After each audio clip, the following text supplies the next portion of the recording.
ನಮಸ್ಕಾರ. ಪರಪ್ಪನ ರೆಸಾರ್ಟ್, ಪರಪ್ಪನ ಅಗ್ರಹಾರ ಜೈಲಲ್ಲ, ಇದು ರೆಸಾರ್ಟು. ಸಾಕಷ್ಟು ಪ್ರಶ್ನೆಗಳಿದಾವೆ. ನಮಗೂ ಹಿಂಗಾಗೋದಿಕ್ಕೆ ಹೆಂಗ್ ಸಾಧ್ಯ ಅಂತ ಪ್ರಶ್ನೆಗಳಿದಾವೆ. ಈ ಪರಪ್ಪನ ಅಗ್ರಹಾರದಲ್ಲಿ ಇಷ್ಟರ ಮಟ್ಟಿಗೆ ಜಾಲಿ ನಡೀತಾ ಇರೋದು ಹೇಗೆ? ಅಲ್ಲಿ ಮೊಬೈಲ್ಗಳಿಗೆ ನೆಟ್ವರ್ಕ್ ಹೆಂಗ್ ಸಿಗುತ್ತೆ? ಆಶ್ಚರ್ಯ ಆಗ್ತಾ ಇದೆ. ಇದೇನು ಸರ್ಕಾರಿ ಪ್ರಾಯೋಜಿತ ರೆಸಾರ್ಟ್ ಇದು ಪರಪ್ಪನ ಅಗ್ರಹಾರ ಅನ್ನೋದು? ಇದರ ಹಿಂದೆ ಅಂದ್ರೆ ಈ ವಿಡಿಯೋಗಳು ಈಗ ಹೊರಗಡೆ ಬರೋದ್ರ ಹಿಂದೆ ಯಾರಿದ್ದಾರೆ ಅಂತ ಚರ್ಚೆ ಆಗ್ತಾ ಇದೆ. ದರ್ಶನ್ ಅಲ್ಲಿದ್ದಾರೆ. ದರ್ಶನ್ ಈಗ ವಿಚಾರಣಾಧೀನ ಕೈದಿ. ದರ್ಶನ್ ಅವ್ರಿಗೆ ಯಾವ ಸವಲತ್ತುಗಳು ಇಲ್ಲ. ಅತ್ಯಂತ ಸಾಮಾನ್ಯ ಕೈದಿಯ ರೀತಿ ಅವ್ರನ್ನ ನೋಡ್ಕೊಳ್ಳಾಗ್ತಾ ಇದೆ. ಸರ್ಕಾರ ಪದೇ ಪದೇ ವಿಫಲ ಆಗ್ತಾ ಇದೆ. ಏನೇ ಘಟನೆ ಆಗಲಿ, ಯಾವುದೇ ಅಕ್ರಮ ಆಗಲಿ, ಸರ್ಕಾರ ಏನು ಹೇಳೋದು, ಒಂದು ಸಮಿತಿ ರಚನೆ ಮಾಡ್ತೀವಿ, ಸಮಿತಿಯಿಂದ ವರದಿ ಬರುತ್ತೆ, ವರದಿ ಬಂದ ಮೇಲೆ ಅದಕ್ಕೆ ಕ್ರಮ ತಗೋತೀವಿ. ನಿಮ್ಮ ನಾಟಕ ಏನು ಗೊತ್ತಾ? ಒಂದು ಸಮಿತಿ ರಚನೆ ಮಾಡ್ತೀವಿ, ಅದು ವರದಿ ಕೊಡುತ್ತೆ. ನೀವು ಸಮಿತಿ ರಚನೆ ಮಾಡಿ ವರದಿ ಕೊಡೋಷ್ಟೊತ್ತಿಗೆ ಜನ ಅದನ್ನು ಮರೆತು 3 ತಿಂಗಳಾಗ್ಬಿಟ್ಟಿರುತ್ತೆ. ನಿಮಗೆ ಸರ್ಕಾರಕ್ಕೆ ಸಮಸ್ಯೆಗಳು ಹೊರಗಡೆ ಬಂದು ಪರಿಹಾರ ಆಗೋದು ಬೇಕಿಲ್ಲ. ನಿಮಗೆ ಸಮಸ್ಯೆಗಳು ಗೊತ್ತಾಗಬಾರ್ದು ಜನರಿಗಷ್ಟೇ. ಈ ನಾಚಿಕೆಗೆಟ್ಟಂತ ಸರ್ಕಾರಗಳು 5 ವರ್ಷ ಶೋಕಿ ಮಾಡ್ಕೊಂಡು ಕಾಲ ಕಳೀತೀರಾ. ಅದು ಬಿಜೆಪಿ ಆಗಿರ್ಲಿ, ಕಾಂಗ್ರೆಸ್ ಆಗಿರ್ಲಿ. ಈಗಿರುವಂತ ಕಾಂಗ್ರೆಸ್ನ ಬೈಲೇಬೇಕು. ಇಲ್ಲಿ ಗೃಹ ಸಚಿವರಾಗಿರುವಂತ ಜಿ ಪರಮೇಶ್ವರ್ ಏನು ಗುರುತರವಾದ ಕೆಲಸ ಮಾಡಿದಿರಾ ಹೇಳಿ? ಏನೊಂದು ಘನಂದಾರಿ ಕೆಲಸ ಮಾಡಿದಿರಾ? ಏನು ಸಾಧನೆ ಮಾಡಿದಿರಾ ಹೇಳಿ? ರಾಜ್ಯದಲ್ಲಿ ಕಾನೂನು ಸುವ್ಯವಸ್ಥೆ ಬರೀ ಅವ್ಯವಸ್ಥೆ. ಕಳೆದ ವಿಧಾನಸಭೆಯಲ್ಲಿ ಮಂಗಳೂರಿನ ಶಾಸಕ ವೇದವ್ಯಾಸ್ ಕಾಮತ್ ಒಂದು ಪ್ರಶ್ನೆ ಕೇಳ್ತಾರೆ. ಮಂಗಳೂರು ಜೈಲು ಒಳಗಡೆ ಜಾಮರನ್ನ ಅಳವಡಿಸಿರೋದ್ರಿಂದ ಅಕ್ಕಪಕ್ಕದಲ್ಲಿ ಓಡಾಡುವಂತಹ ಜನರಿಗೆ ಅಲ್ಲಿ ಆ ಜಾಗದಲ್ಲಿ ಬಂದಾಗ ಸಿಗ್ನಲ್ ಸಿಗೋದಿಲ್ಲ.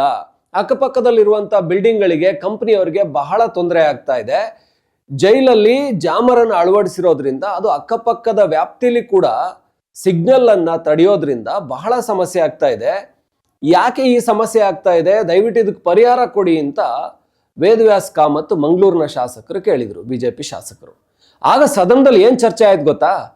ಅಲ್ಲ, ಜೈಲಿನ ಒಳಗಿರೋರಿಗೆ ನೆಟ್ವರ್ಕ್ ಸಿಗ್ತಾ ಇದೆ, ಅವರಿಗೆ ಫೋನ್ಗಳಿದೆ, ಅವರಿಗೆ ಎಲ್ಲ ರೀತಿ ರಾಜಾತಿಥ್ಯ ಇದೆ. ಪಾಪ ಹೊರಗಡೆ ಇರೋ ಜನರಿಗೆ ತೊಂದರೆ ಆ ಜಾಮರ್ ಅಳವಡಿಸಿರೋದ್ರಿಂದ.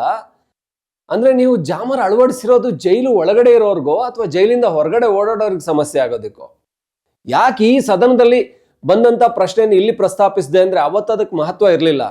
ಆದ್ರೆ ಇವತ್ತು ಅನಿಸ್ತಾ ಇದೆ, ಜೈಲು ಒಳಗಡೆ ನೆಟ್ವರ್ಕ್ ಸಿಗುತ್ತೆ, ವಿಡಿಯೋ ಕಾಲ್ ಮಾಡ್ತಾರೆ, ಮೊಬೈಲಲ್ಲಿ ಆರಾಮಾಗಿ. ಉಮೇಶ್ ರೆಡ್ಡಿ ವಿಕೃತ ಕಾಮಿ, ಇಡೀ ಸಮಾಜ ಬೆಚ್ಚಿ ಬಿದ್ದಂತ ಒಬ್ಬ ಆ ಕ್ರಿಮಿ ಅವನು.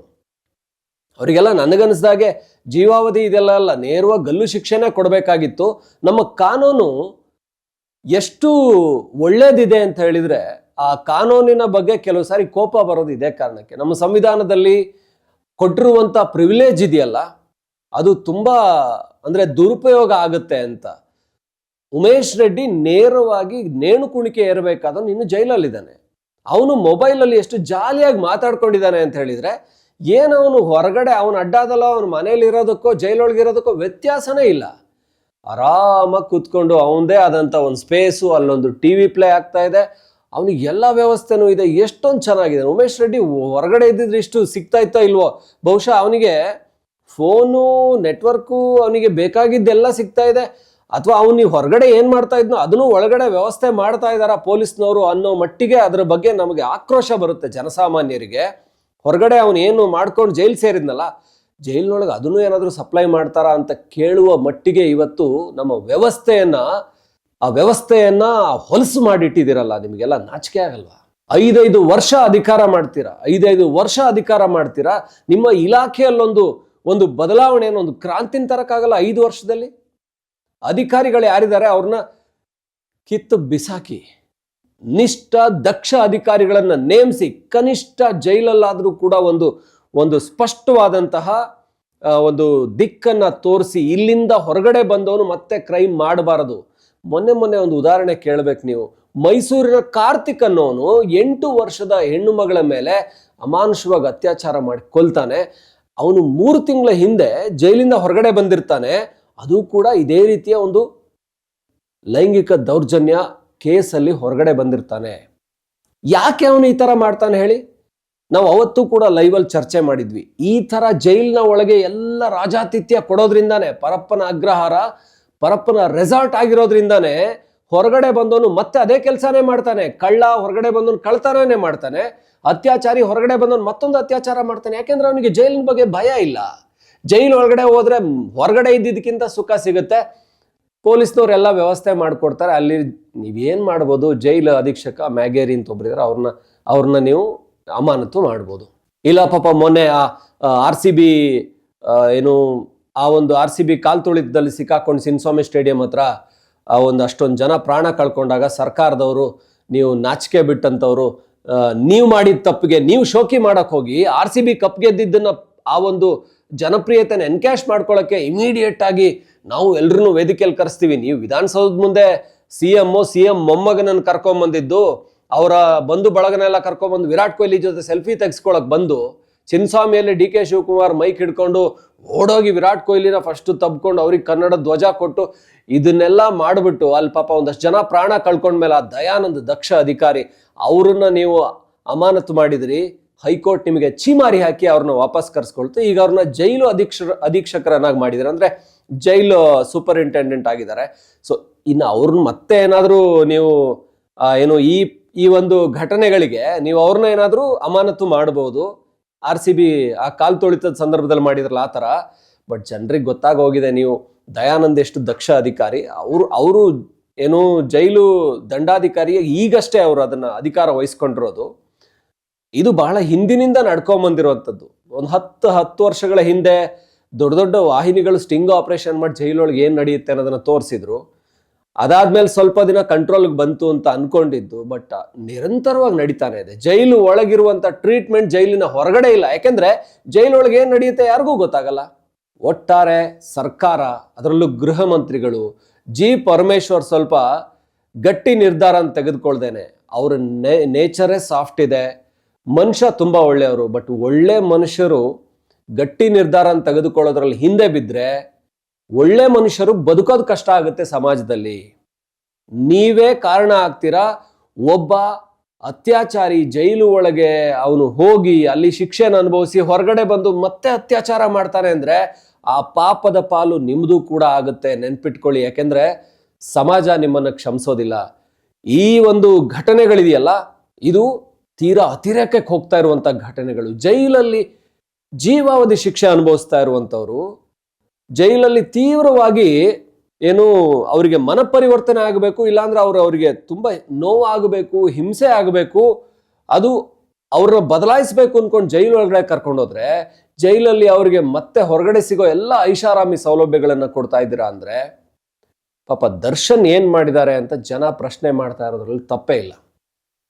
ದರ್ಶನ್ ಅವ್ರನ್ನ ಸಾಮಾನ್ಯ ಖೈದಿ ಮಾಡಿದ್ದೀರಾ, ಅವ್ರಿಗೆ ಕ್ವಾರಂಟೈನ್ ಸೆಲ್ ಇಟ್ಟಿದ್ದೀರಾ, ಬರೀ 20 ಮೀಟರ್ ಜಾಗ ಇದೆ, ನಡ್ಕೊಂಡು ಹೋದ್ರೆ 4 ಹೆಜ್ಜೆ ಹೋದ್ರೆ ಮತ್ತೆ ವಾಪಸ್ ಬರೋದು 4 ಹೆಜ್ಜೆಯಲ್ಲಿ ನಿಲ್ಲಿಸ್ಬೇಕು.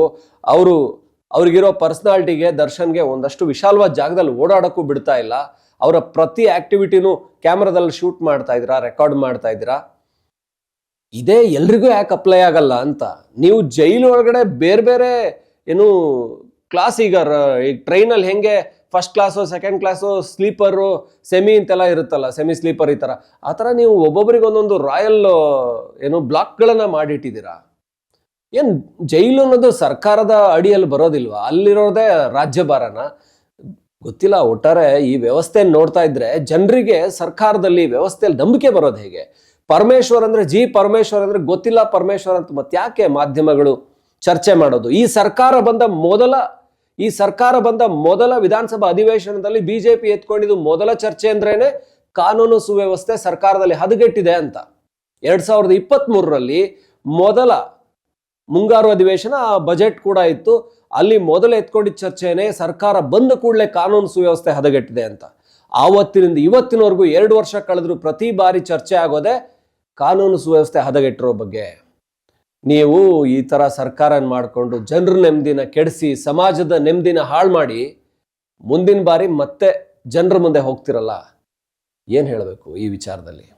ಬೇರೆ ಯಾವ್ದನ್ನಾದ್ರೂ ಕ್ಷಮಿಸ್ಬೋದು, ತಪ್ಪುಗಳನ್ನ ಮುಂದೆ ಸರಿಪಡಿಸ್ಕೋತಾರೆ ಅಂತ ಹೇಳ್ಬೋದು. ಆದ್ರೆ ನಾನು ಒಂದೇ ಒಂದು ಎಕ್ಸಾಂಪಲ್ ನಿಮ್ಗೆ ಹೇಳಿದ್ದು, ಮೈಸೂರಿನ ಕಾರ್ತಿಕ್ ಅನ್ನುವಂಥ ಒಬ್ಬ ಕ್ರಿಮಿ ಅತ್ಯಾಚಾರ ಮಾಡಿ ಜೈಲಿಗೆ ಹೋಗಿ ಬಂದು ಮತ್ತೆ ಅದನ್ನೇ ಮಾಡ್ತಾನೆ ಅಂತ ಹೇಳಿದ್ರೆ ಯೋಚನೆ ಮಾಡಿ, ಇದು ಈ ಜೈಲೊಳಗೆ ಆಗ್ತಾ ಇರುವಂಥ ರಾಜಾತಿಥ್ಯದಿಂದಾನೇ ಅವರಿಗೆ ಸಿಗ್ತಾ ಇರುವಂಥ ಕುಮ್ಮಕ್ಕು. ಜೈಲಲ್ಲಿ ಏನೂ ಆಗಲ್ಲ, ಇನ್ನೂ ಚೆನ್ನಾಗಿರ್ಬೋದು, ಇನ್ನೊಂದ್ಸಾರಿ ಜೈಲಿಗೆ ಹೋಗೋಣ. ಗೊತ್ತಿಲ್ಲ ಸರ್ಕಾರಗಳು ಏನಾದರೂ ತಲೆಗಿದನ್ನು ತಗೊಳ್ತಾರ? ಜನರ ಆಕ್ರೋಶಕ್ಕೆ ಖಂಡಿತ ಬಲಿಯಾಗ್ತೀರಾ ಅನ್ನೋದಂತೂ ಸತ್ಯ. BJP ಇವತ್ತು ಪ್ರತಿಭಟನೆಯನ್ನು ಕೂಡ ಮಾಡ್ತಾ ಇದೆ. ಆದರೆ ಸರ್ಕಾರಕ್ಕೆ ಬುದ್ಧಿ ಬರೋವರೆಗೂ, ಸರ್ಕಾರದವರು ಈ ವಿಚಾರದಲ್ಲಿ ಕಟ್ಟುನಿಟ್ಟಿನ ಕ್ರಮ ತಗೊಳ್ಳೋವರೆಗೂ, ಅವತ್ತಿನ ಬೊಮ್ಮಾಯಿ ಸರ್ಕಾರದಲ್ಲಿ ಆರ್ ಜ್ಞಾನೇಂದ್ರ ಅವರು ಹೀಗೆ ಅಂತ ಇದ್ರು, ನನಗೆ ಯಾಕೆ ಬೇಕಿತ್ತು ಈ ಖಾತೆ ಅನ್ನಿಸ್ತಾ ಇದೆ, ಗೃಹ ಮಂತ್ರಿ 3 ಗಂಟೆ ರಾತ್ರಿಲೇ ಎಬ್ಬಿಸ್ತಾರೆ, ನಿದ್ದೆ ಮಾಡಂಗಿಲ್ಲ ಅಂತ. ಈಗ ಪರಮೇಶ್ವರ್, ನನಗದು ಗೊತ್ತಿಲ್ಲ, ನಾನು ತಿಳ್ಕೊಂಡು ಹೇಳ್ತೀನಿ, ಆದರೆ ಹೆಚ್ಚಿನ ಮಾಹಿತಿ ತಗೋತೀನಿ, ಇನ್ನೂ ಅದೇನೋ ಅಂತ ದೊಡ್ಡ ಘಟನೆ ಏನಲ್ಲ ಬಿಡಿ, ಅದೊಂದು ಸಣ್ಣ ಘಟನೆ, ಈ ಥರ ಹೇಳ್ಕೊಂಡೇನೆ ಎಷ್ಟು ಟೈಮ್ ಕಳಿತೀರಾ? ನಮ್ಮಲ್ಲಂತೂ ಬರೀ ಪ್ರಶ್ನೆಗಳಿದ್ದಾವೆ, ಉತ್ತರನ ಆಕ್ಷನ್ ಮೂಲಕ ಸರ್ಕಾರ ಕೊಡುತ್ತಾ? ಕಾದು ನೋಡೋಣ. ಇದು ನಮಗನ್ಸಿದ್ದು ನಿಮಗೇನು ಅನ್ಸುತ್ತೆ? ಯಾಕೆ ನಮಗನ್ಸಿದ್ದೆ ಸರಿ ಆಗಬೇಕಾಗಿಲ್ಲ, ನಿಮ್ಗನ್ಸಿದ್ದನ್ನು ಕೂಡ ನೀವು ಹೇಳ್ಕೋಬಹುದು. ಮತ್ತಷ್ಟು ಈ ರೀತಿ ಸುದ್ದಿಗಳ ಜೊತೆ, ವಿಷಯ ವಿಶ್ಲೇಷಣೆ ಜೊತೆ ನಿಮ್ಮ ಮುಂದೆ ಬರ್ತಾ ಇರ್ತೀವಿ. ನೋಡ್ತಾ ಇರಿ ಒನ್ ಇಂಡಿಯಾ ಕನ್ನಡ.